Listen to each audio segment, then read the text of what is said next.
আসসালামু আলাইকুম, কেমন আছেন সবাই? গত 2 দিন সিনহাকে নিয়ে খুব টেনশনে ছিলাম। আপনাদের দোয়ায় সিনহা এখন কিছুটা সুস্থ আছে। ইসলামপুরে যাচ্ছি, এখন আছি সদরঘাটে। এখানে হাজার হাজার নৌকা, খুব সুন্দর ভিউ। এখানে সবাই খেটে খাওয়া মানুষ। আমি যাব একটু ওই পারে কেরানীগঞ্জ, আবার ব্যাক করব কিছুক্ষণের মধ্যেই। আমি 2 দিন ভিডিও আপলোড দিতে পারিনি, সিনহা অসুস্থ ছিল, আর ব্লগ ভিডিও তো সময়ই পাই না বানানোর। সবশেষে আমি খুব খুব খুশি যে ভিডিও দিতে না পারায় আপনারা আমাকে এতটা ভালোবেসে গিয়েছেন। এর থেকে বড় পাওয়া আর কি আছে? আপনাদের সাথে সম্পর্কটা সারা জীবন থাকুক আমার। পানির মাঝখানে যখন আমি যাই খুব ভয় হয়, কারণ আমি তেমন সাঁতার পারি না, আবার সিনহাও আছে।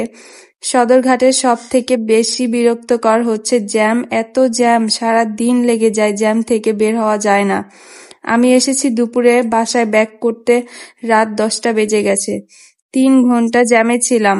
জ্যামের কারণ হলো এখানে প্রায় বেশ কয়েক জেলার মানুষ সবসময় যাতায়াত করে, যারা বিজনেস করে এখান থেকেই সবকিছু নিয়ে যায়। এ কারণে এখানে অল টাইম জ্যাম থাকে। পুরান ঢাকা ইসলামপুর আর আসবো না, জ্যামে খুব খারাপ লাগছে আজ।